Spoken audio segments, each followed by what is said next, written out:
Hi everyone, I'm Cheryl and welcome to the Sewing Room channel, and this is your tip of the week. I'm going to go over some of your heavy-duty elastic. And you want heavy-duty elastic when you're focusing around the waistline. If you're making a gathered skirt or a belt, you want something that's going to stay stiff and not twist and bend and curl. So as you can see, they come in a variety of widths. Mostly you see it in black and white. If you go out to maybe like Etsy.com or even on Amazon.com, you'll see the elastic in different colors. So this isn't the only two colors. You'll also see you can get it in giant rolls like this. So if you do a lot of elastic work, it's cheaper to buy it in larger quantities. Now the reason why this is the way it is you could use this for a belt, making your own custom belts. And then the reason why you want this kind of elastic, and this particular type comes in a variety of widths, a lot more. And this is what I would use in, let's say, a gathered skirt, if I was going to make a casing. They come in different types of packaging. Some are just wrapped with a little bit of paper. Some come in a little container like this. You can also find more decorative elastic, and this is nice if you want it to show on the outside, and I'll show you a sample of that in a moment.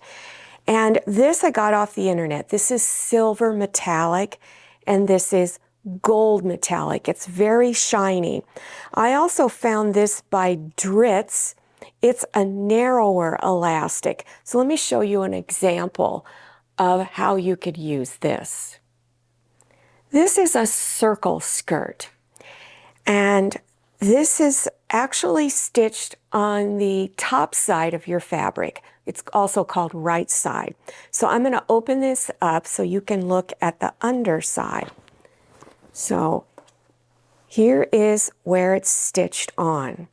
So on this circle skirt, all it is a great big hole in the center of the skirt. I finished off the fabric here by sending it through my serger, so it bound the edges. But if you don't have a serger, then you would do one of your sewing machine overcast stitches first. Then you would place your elastic on the top side and stitch down close to this elastic. Now, when you're bringing the ends of the elastic together, you actually do that before you stitch it on your circle skirt. All I did was stitch it together, fold the edges open, and then stitched along here to hold this piece flat. Now, if you're using the non-decorative elastic and you're going to put it in a skirt, in a casing, again, make sure that it's heavy duty and it's specifically made for this type of a project. So I'm going to go over the steps of making the casing and taking you through the process of it. It's not difficult at all. So this is just my pretend skirt. You're going to fold the raw edge of the fabric over about 1/4 inch and press it. Then place your elastic down, because you want to figure out where you're going to place this top edge. So you want to fold it over and just move your elastic around till you have it in a place that you want. Now, you don't want the casing really tight. Here's for instance the edge of my elastic. I can feel it back here.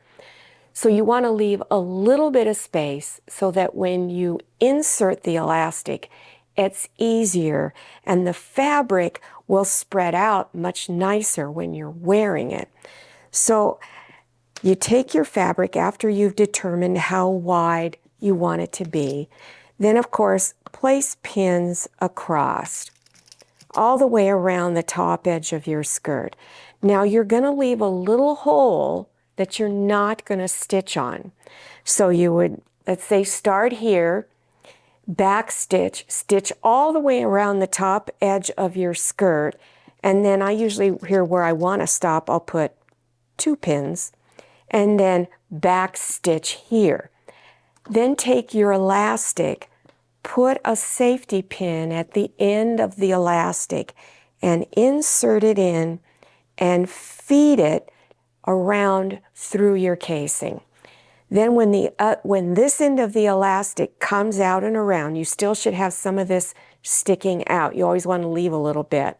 So then you're going to remove your safety pin, bring the 2 edges together, and stitch them. I usually overlap the ends so that it stays flatter, and then stitch a little square around that area. Well, I hope you enjoyed this tip of the week and that you learned something new, and it's taken a little bit of the fear out of working with elastic and making a casing. Now, if you're interested in other sewing tips of the week, I have over 100, I think over 150. There's a lot of great information. It's very helpful. It's like going and taking a sewing lesson at a major university. You learn so much. So make sure you check out those other tips. Also, there'll be links to other projects down below, especially if you're interested in the circle skirt or making a skirt with a casing on it. I'll take you through the whole process. Also, don't forget to follow me on Instagram and make sure you check out my Facebook page. Thank you so much for watching. I'll see you next time, and happy sewing. If you like the Sewing Room channel, one of the best ways to show your support is to subscribe by clicking on that red subscribe button and give this video a thumbs up. And don't forget to click on share to share this video with your friends. And make sure you click on the bell so you receive notifications for all my new videos. I'm Cheryl. This is Manny, and this is Scotty. See you next time.